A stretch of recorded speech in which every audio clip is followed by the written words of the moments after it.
Lepage sur les droites veut remettre le long de l'aile. Martin qui a été devancé par deux adversaires, dont Demchenko. Lepage a tenté une passe, a touché un adversaire. Légaré s'approche, tire du revers qui est bloqué par Coulombe. Et la rondelle perdue. Demchenko qui avait le filet grand ouvert. Et le Drakkar mène 1-0. Il a hésité, Coulombe. La rondelle était libre entre lui et Légaré. Je te dirais, plus près de Coulombe que de Légaré. Pendant un moment, Coulombe a pensé sortir son filet et dégager son territoire. Finalement, il est revenu sur sa décision. Mais là, il était hors position, justement. Légaré a pris un bon lancer. Il a fait l'arrêt, mais la rondelle était sautillante, flottante, tout près de Coulombe. Et c'est Demchenko qui finalement fait 1-0. En jeu gagné par le Drakkar. La rondelle qui reste dans la zone des cataractes. Sur la gauche, c'est Giguère qui a la rondelle. Giguère avec Cormier sur le dos. Les tourneaux passent la rondelle derrière à McIsaac. McIsaac qui est à la pointe gauche. Il s'avance, passe sur l'aile à les tourneaux. Dans l'enclave, le tir et le but. C'est Giguère qui fait 2-0 Baie-Comeau. Giguère a été seul dans l'enclave pendant une fraction de seconde. Léon Denis a bougé son positionnement. Claude, en un éclair, Giguère s'est retrouvé seul. La passe était donc parfaite. Synchronisation merveilleuse à part du Drakkar.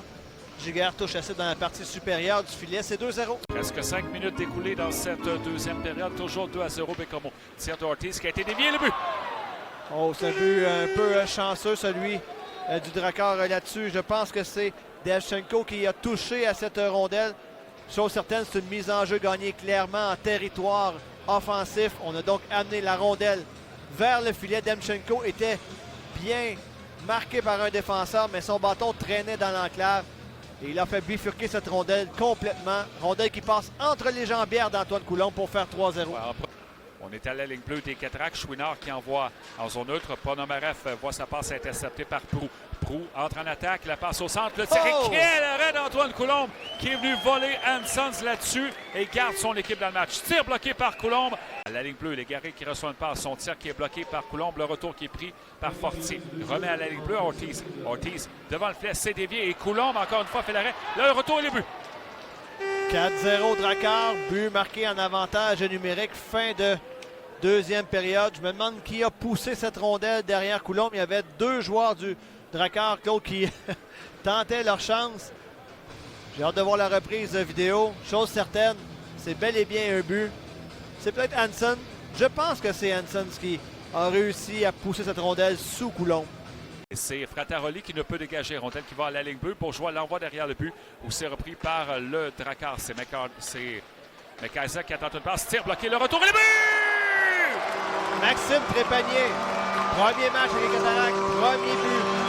Ici à Shawinigan. Nouvelle combinaison de Denis Renaud qui rapporte. Trépanier était dans l'enclave. Il a pris le retour de lancer de Xavier Bourgault qui lui-même avait été alimenté de belle façon par Maverick Bourque. C'est 4-1. Les Cataractes peuvent se permettre d'y croire. Il reste encore 15 minutes et 10 secondes à écouler à la troisième. Et la rondelle est dans les patins du défenseur du Drakkar, c'est Tremblay. Denis veut reprendre dans le coin. 10 secondes à l'avantage numérique des Cataractes. Rondelle qui est allée au défenseur Ortiz. Il sort de son territoire et lance une attaque pour le Drakkar. C'est Rochon. Passe la rondelle à Ortiz. Revers, tire et le but. Et un but en désavantage numérique pour le Drakkar qui ramène l'écart à 4 buts et qui devrait mettre un terme au débat cet après-midi. Troisième point pour le John Ortiz dans le match. Un but qui fait terriblement mal alors que les Cataractes prenaient enfin leur envol au niveau offensif. Fin de désavantage numérique. Ortiz qui touche la cible, déculotte Antoine Coulombe, touche les cordages du revers. C'est 5-1.